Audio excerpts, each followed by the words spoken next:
না গো, এখন আর যাবো না। কি করে যাবো বলো তো? ও তো এখন খুব ছোট, তাই না? আর কার কাছেই বা রেখে দিয়ে যাবো? আর একটু বড় হয়ে যাক, তারপরে যাবো। হ্যালো ঝিলির মা, বলছি মানু তোমাদের বাড়িতে আছে তো? শোনো, ওকে কিন্তু একদম সময় মতো জল টল খেতে বলো, হ্যাঁ? আর একা একা ছেড়ো না, জানোই তো আজকালকার বাচ্চারা কেমন হয়। ওর বাবা কিন্তু ওকে আনতে যাবে, ঠিক আছে? কোথায় যাচ্ছিস?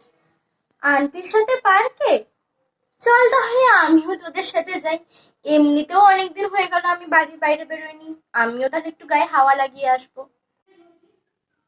মা, আমি কলেজ যাচ্ছি। হ্যাঁ, দাঁড়া দাঁড়া, একা যাস না, তোর বাবা এক্ষুনি অফিস যাবে, যাওয়ার পথে তোকে কলেজের সামনে ছেড়ে দেবে। আর এই নেই টাকাটা, রাখ। আসবার সময় কিন্তু একদম বাসে করে আসবি না, অটোতে করে আসবি। বাসে প্রচুর লোক, আর কেমন জানি সব লোকজন থাকে। বাই মা। আজ রাতে না আমি ফিরতে পারবো না। কেন? আমার নাইট ডিউটি আছে, তাই আমি আসতে পারবো না। কিন্তু মা, তুই এখন রাত্রে বাড়ির বাইরে থাকবি। আরে মা, আমি বাড়ির বাইরে কোথায় থাকবো? আমি তো হাসপাতালের ভেতরেই থাকবো। আর তাছাড়া আমি এখন একজন ডক্টর। আরে বাবা, হতে পারিস তুই ডক্টর, কিন্তু তার আগে তুই তো আমার ডক্টর না। আচ্ছা ঠিক আছে, আমি এখন আসছি। হ্যাঁ, বাই। আরে যাওয়ার আগে তোর এটা তো নিয়ে যা। ওহ, যাই হোক, তুমি এটা মনে করালে, নয়তো আমি তো এটা ভুলেই যেতাম। আর হ্যাঁ, একটা কথা মনে রেখো, আমি এলে কিন্তু আমরা দুজনে মিলে শপিং এ যাবো, ঠিক আছে? বাই। হ্যাঁ হ্যাঁ, বাই।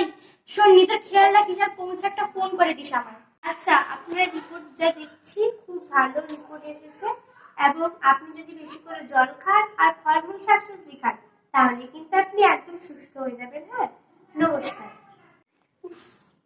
আজ খুব টায়ার্ড লাগছে, আগে কিছু খেয়ে নি, তারপর একটু রেস্ট নেব। আচ্ছা মা, আমি এখন রাখছি। হ্যাঁ, তুমি ঘুমিয়ে পড়ো তাড়াতাড়ি। আর নিজের এবং বাবার খেয়াল রাখবে। আমি কাল খুব তাড়াতাড়ি বাড়ি ফিরে যাব। এখন একটু ঘুমোই, আজ সারাদিনের কাজে না প্রচুর ক্লান্ত হয়ে গেছি। হ্যাঁ, রাখছি। Good night. কি হলো? এই আওয়াজটা কিসের? কে ওখানে?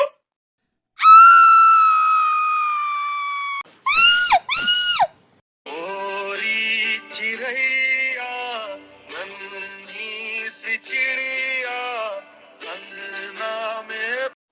হ্যালো, কে বলছেন? হ্যালো ম্যাম, আমরা হসপিটাল থেকে বলছি। আপনার মেয়ে আর এই পৃথিবীতে নেই। ও কাল রাতেই সুইসাইড করেছে। না!